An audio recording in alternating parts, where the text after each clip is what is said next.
Being a member of the Rutgers University Newark community not only means that we have a responsibility to our university, but as an anchor institution, we have a responsibility and commitment to the city of Newark. Our identity as an urban institution is deeply tied to the city, and we are working hard to cultivate tomorrow's global citizens. I'm coming into the program with an open mind, so I'm just open to learning anything new. To do that, our students have to have opportunities that get them connected to the surrounding world.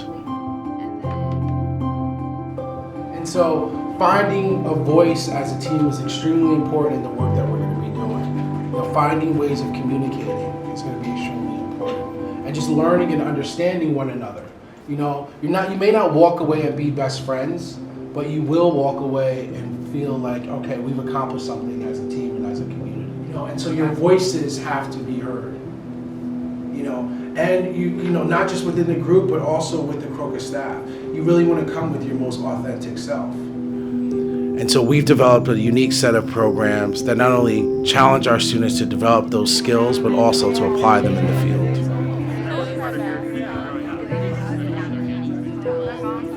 We have so many people throughout the year that come here from all different cultures and backgrounds, and so we try to bring a little bit of that into the way we do things here. So that doesn't just apply to food, but the way we do everything this week. We're going to teach you about the way that we do it at Kroka, but where did Kroka come from? Where did these rituals come from? They're a conglomeration of rituals that have come from all of the people that have been part of Kroka throughout the past 25 years. And so I hope that we can add in some of these rituals and traditions that are important to you for this week, and then some of them will stick on past your time here and become part of Kroka culture. My name is Roberto. This morning I was working here in this wood shed. I was teaching how to split firewood and how to cut big logs in small pieces with a saw. So they can know, how to process the firewood. This is the story of a group of students who decided to challenge themselves, to take their work past the boundaries, to apply what they learned in the classroom in a space where they are outsiders. This is a story of a group of students who accepted the challenge to build a bridge between the urban world and the natural world, to expand their learning in a really unique and exciting way.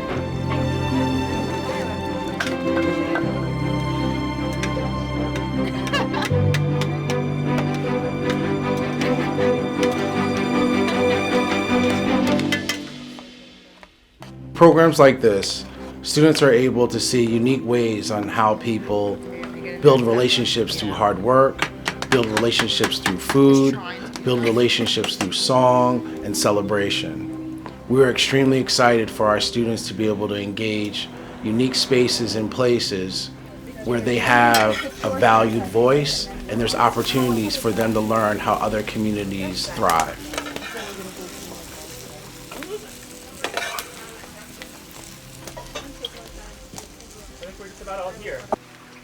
Blessings on you and peace upon the earth. Buen provecho, bon appetit. We have a responsibility as an anchor university to create opportunities for our students to be engaged and involved in developing a sustainable world. I believe that Rutgers University's Newark students will be the catalyst in creating the change necessary for us to have a sustainable, healthy world.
I expect to gain experiences that I will gain through the journey in the wilderness and apply it to my life here in the city. Our goal is to make one bow drill kit between two people, so that you have a partner, and together with your partner you have all the parts. We are connected with a community of educators, artists, and activists working in both private and public spaces who are creating change within the global landscape. Get home. Divot in the center. It's our responsibility to illustrate for our community the power and the importance of local to global work, to provide opportunities for students to be involved citizens, for them to have a human experience.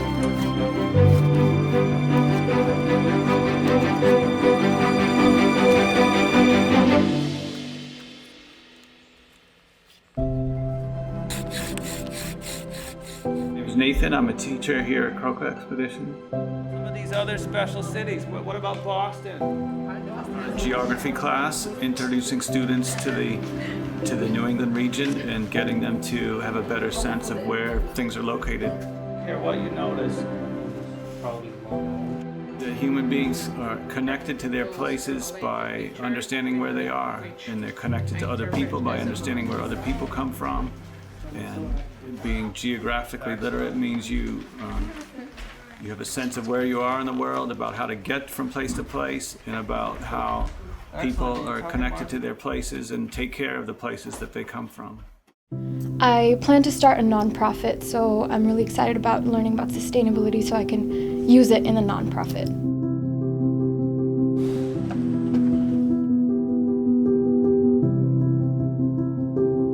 We started off making one product and people asked for other things, so we've always just made stuff that we thought was the right thing to make and see what happened. One of the great things about this program is that not only are students able to learn how a sustainable farm works, but they're also introduced to sustainable corporations, businesses that have invested not only in putting out a phenomenal product, but also have invested in the care and wellness of their employees. Also, in terms of sustainability, you can build a metal building and in about 25 years they start falling apart.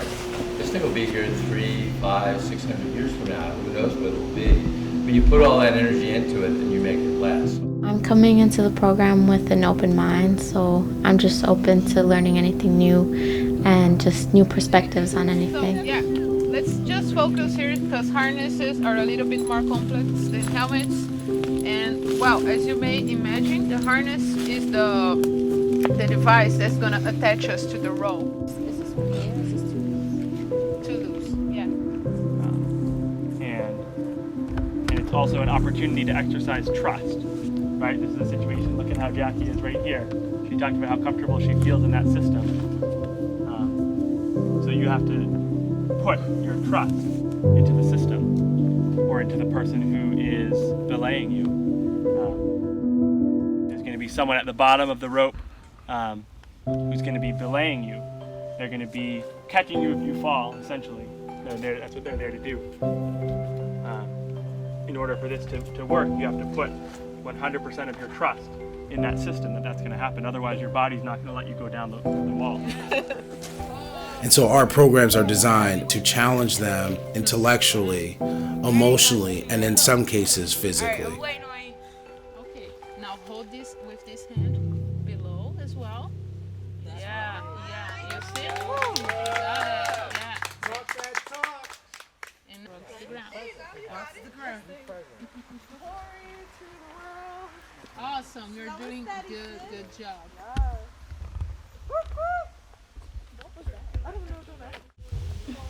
I can't lift. You gotta lift with, lift with your legs. There you go. Great. Where do I put? Yeah. Full lock under slide. I felt like it was like a bonding experience for everybody, and I didn't realize how much I cared for everyone until we did the climb.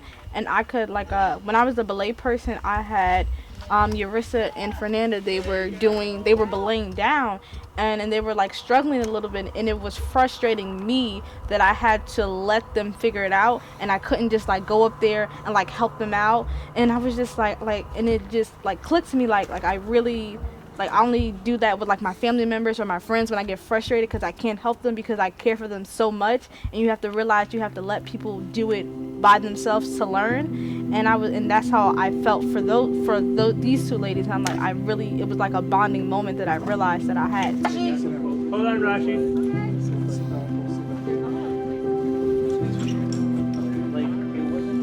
So, Randy, can I show you something?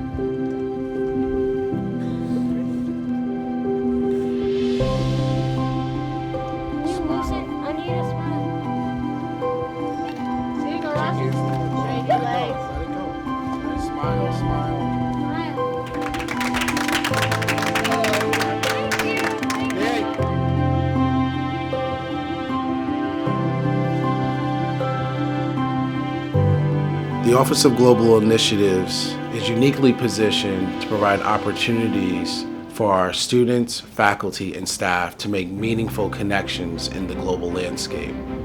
It's our responsibility to illustrate for our community the power and the importance of local to global work, to provide opportunities for students to be involved citizens, for them to have a human experience, one that empowers and encourages them to seek out personal and professional transformation, improving the health and wellness not just of themselves but also people within their communities and around the world. Our presentation was about the solar heater initiative that we want to start with Rutgers North and install it into the HLLC. That idea came about because once we went through Misha's house and I saw how every single aspect of it was sustainable. And then he said he pays no utility bills and he actually feeds money back into the grid. I thought to myself, why in the world aren't more people building like this, especially when they claim there's an affordable housing problem everywhere. You have cities like Newark that are spending all this money, letting all these developers and scavengers come in and build luxury apartment buildings when you have people that are crowded into projects, 3 and 4 families. There's no place to live. Why not build affordable housing that residents can actually live in? I saw how long my showers take, how long I leave the faucet running, little things like that, it adds up. And even eating, making too much food and having to throw it away, that also just waste. Waste is a big takeaway for me. Well, I started composting in the dorm, so I took that away from it. I never had a super strong sense of community before Kroka, so that's definitely something I walked away with, and I'm still kind of trying to implement that throughout my life. Just being close with nature too is something that I always wanted to do, but I never knew how to go about it, and Kroka helped me with that a lot. And just so many things seem more possible now because of my experience with Kroka. I guess the value of just having nature preserves and just having areas that are set aside for nature. The sense of community that they have and trying not to only change their lifestyle but change the mentality of the people around them. So I think that's very important. I wish that students could take this academic learning and turn it into practical action on campus. I wish that the final outcome of this, that they would be allowed and encouraged to implement the projects.